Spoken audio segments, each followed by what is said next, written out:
जय हिंद दोस्तों, आर के मौर्य कॉमर्स क्लासेज के यूट्यूब चैनल में आपका स्वागत है। आज की इस वीडियो के माध्यम से अंकेक्षण, जिसे इंग्लिश में ऑडिटिंग कहते हैं, कुछ महत्वपूर्ण बहुविकल्पी प्रश्न लेकर आए हैं जो आपके पेपर के लिए बेहद ही महत्वपूर्ण है। ऐसे प्रश्न जो विगत वर्षों के पेपर में पूछे गए हैं, वही प्रश्न इस वीडियो के माध्यम से उपलब्ध करा रहे हैं। यदि आप हमारे YouTube चैनल पर पहली बार आए हैं तो चैनल को लाल बटन दबा के सब्सक्राइब कर दीजिएगा।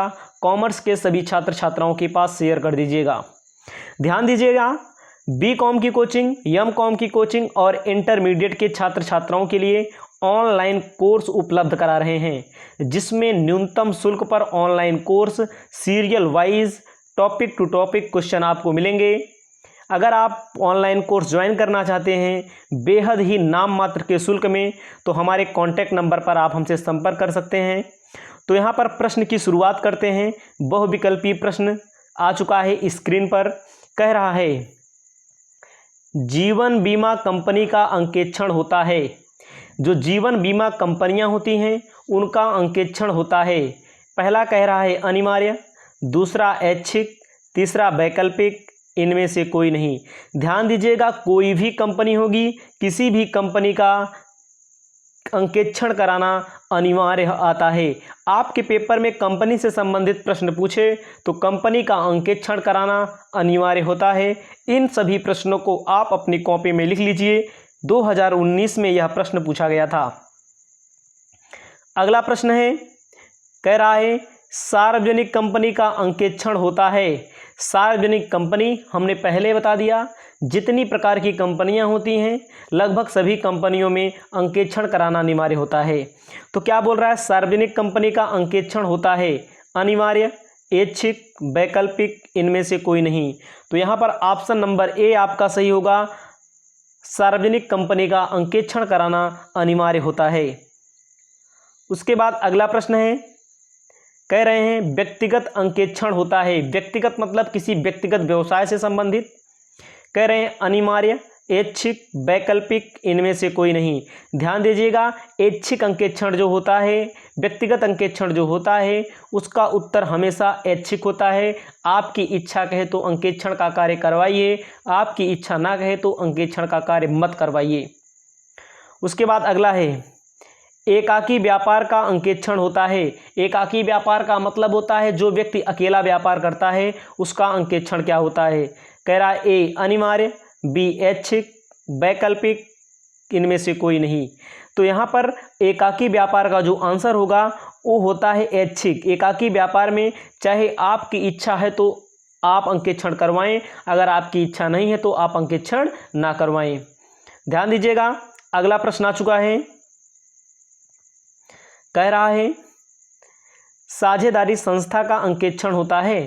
साझेदारी संस्थाएं जो होती हैं, साझेदारी फर्म जो होती हैं, उसका अंकेक्षण क्या होता है। ए कह रहा है अनिवार्य, बी कह रहा है ऐच्छिक, वैकल्पिक, इनमें से कोई नहीं। तो आपका यहाँ पर आंसर होगा, आपका आंसर होगा ऐच्छिक। साझेदारी संस्था का, कोई भी साझेदारी संस्था होगी उसका अंकेक्षण कराना अनिवार्य नहीं होता है, उसका अंकेक्षण कराना ऐच्छिक होता है। उसके बाद अगला प्रश्न है, साझेदारी संस्था में नए साझेदार प्रवेश के समय जो अंकेक्षण कराया जाता है उसे कहते हैं। जब नया साझेदार साझेदारी में आता है तब बीच में जो अंकेक्षण कराया जाता है उसे कौन सा अंकेक्षण कहते हैं। कह रहा है आकस्मिक, प्रमाप अंकेक्षण, आंशिक अंकेक्षण, इनमें से कोई नहीं। तो यहाँ पर आपका ऑप्शन नंबर ए सही होगा, आकस्मिक, क्योंकि बीच में कोई साझेदार आ रहा है तो आकस्मिक अंकेक्षण ऐसी दशा में कराया जाता है। अगला प्रश्न है, अंकेक्षण जो कानून द्वारा अनिवार्य है उसे कहते हैं। अंकेक्षण जो कानून द्वारा अनिवार्य है कि मतलब आपको अंकेक्षण करवाना ही है, उसे कौन सा अंकेक्षण कहेंगे। ए कह रहा है ए सरकारी अंकेक्षण, बी आंतरिक अंकेक्षण, सी लागत अंकेक्षण, डी वैधानिक अंकेक्षण। तो यहाँ पर आपका ऑप्शन नंबर डी सही होगा।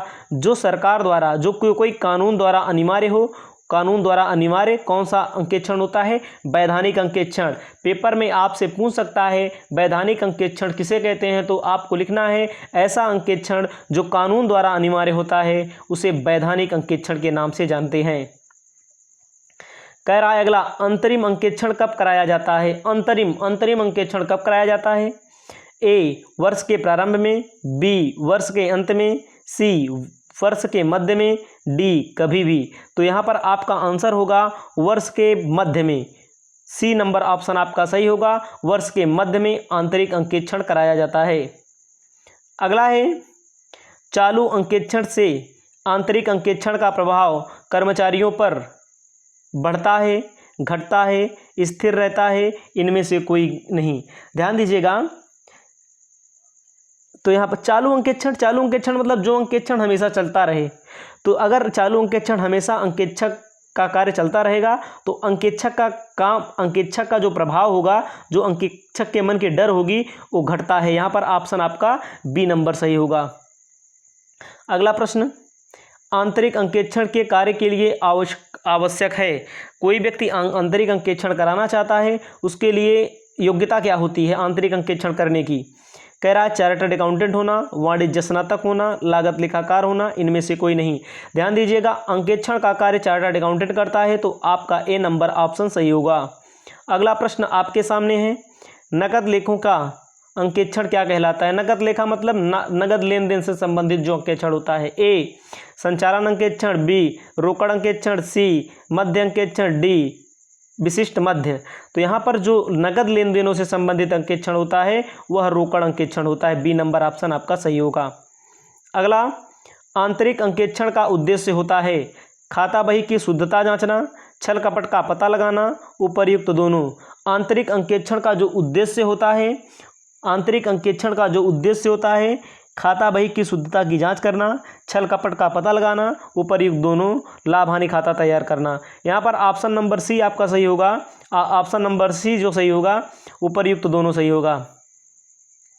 अगला है, चिट्ठा अंकेक्षण अधिक प्रचलित है। चिट्ठा अंकेक्षण मतलब मात्र चिट्ठे का ही ऑडिट किया जाएगा, कहाँ प्रचलित है? कह रहा है ए संयुक्त राज्य अमेरिका में, बी नेपाल में, सी भारत में, डी अफगानिस्तान में।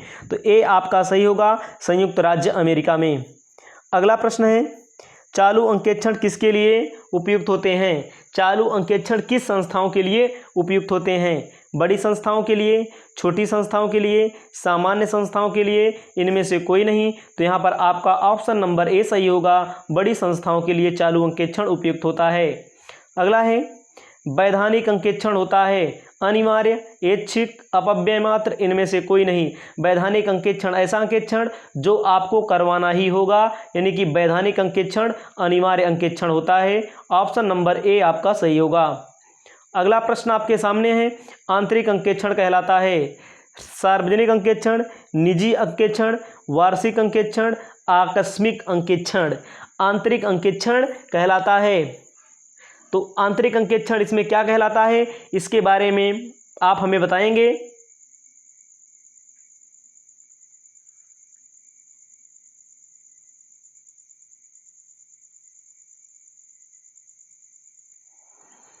यहां पर आपका आंसर सही होगा, आंतरिक अंकेक्षण कहलाता है।